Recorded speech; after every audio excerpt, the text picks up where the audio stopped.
Hello everyone, আসসালামু আলাইকুম সবাইকে। কেমন আছেন সবাই? আশা করি আপনারা সবাই ভালো আছেন। আজকে বিপিএল এর সিলেট পর্বের দ্বিতীয় ম্যাচ ছিল ফরচুন বরিশাল বনাম দুর্বার রাজশাহীর ম্যাচ।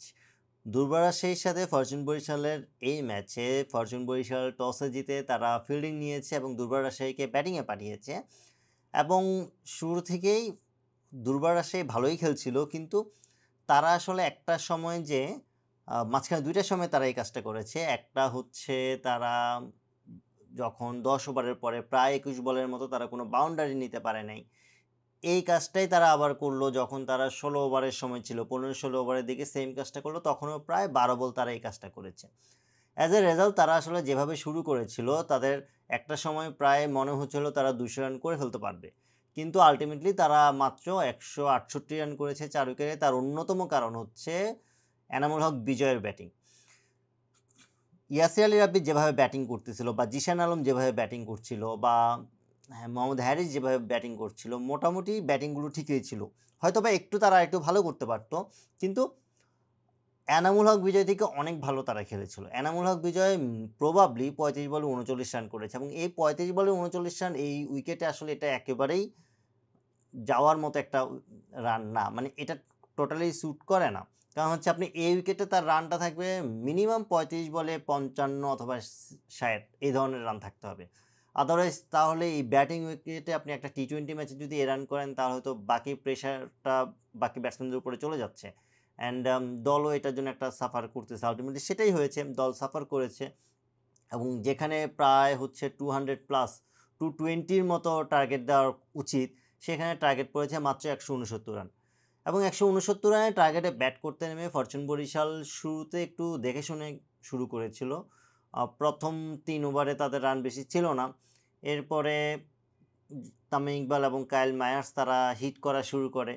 দেন কাইল মায়ার্স যখন আউট হলো, তারপর তামিম তার হিটটা চালিয়ে যায়। অ্যান্ড তাহিদ হৃদয় খুব একটা বেশি চার্জ করতে পারে নাই, কিন্তু মুশফিক ভালো চার্জ করেছে এবং আলটিমেটলি তারা ১৭ ওভার ৩ বলেই ১৬৯ রান নিয়ে ফেলে। তামিম ইকবাল প্রায় করেছে 86 রান করেছে 48 বলে। অ্যান্ড অন্যদিকে তাহিদ হৃদয় করেছে ১৩ রান ১৪ বলে। মুশফিকুর রহিম ২৪ বলে ৩৪ রান। কাইল মায়ার্স মাঝখানে খুব ভালো খেলেছে, সে মাত্র ১১ বলে ২৪ রান করেছে।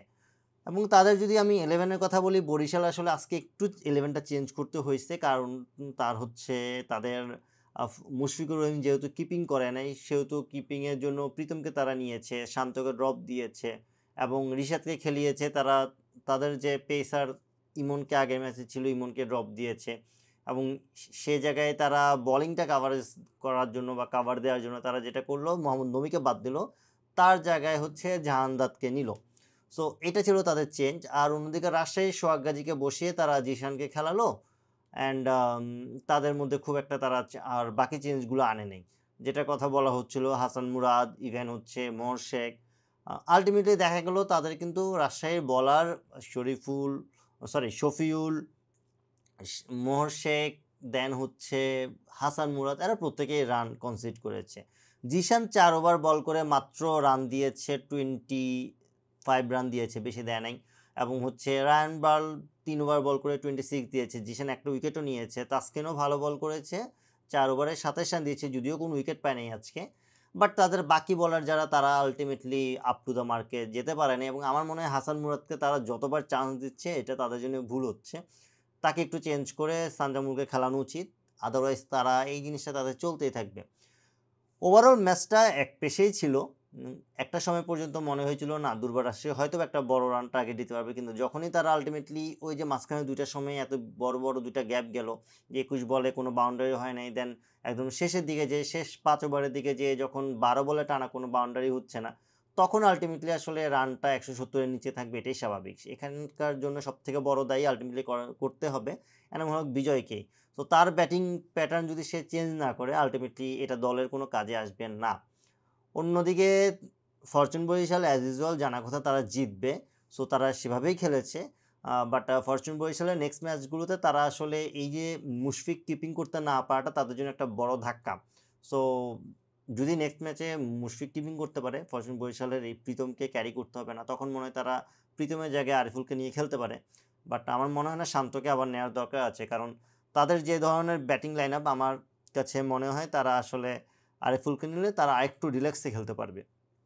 ওভারঅল আজকের প্লেয়িং ইলেভেনটা ওদের ভালো ছিল, এবং তামিম ইকবাল যেভাবে ব্যাটিং করেছে, বিশেষ করে তামিম ইকবালের যে কথাগুলো আমাকে বলতে হয়, তামিম ইকবাল শুরুতে দেখলাম খুব দেখে দেখে খেলতেছিল। তার প্রথম 4 বলে 3 রান ছিল, তারপরে হচ্ছে 7 বলে 3 রান ছিল বেসিক্যালি, এরপর একটা 6 মারছে, শেষ পর্যন্ত 10 বলে 9 রান ছিল।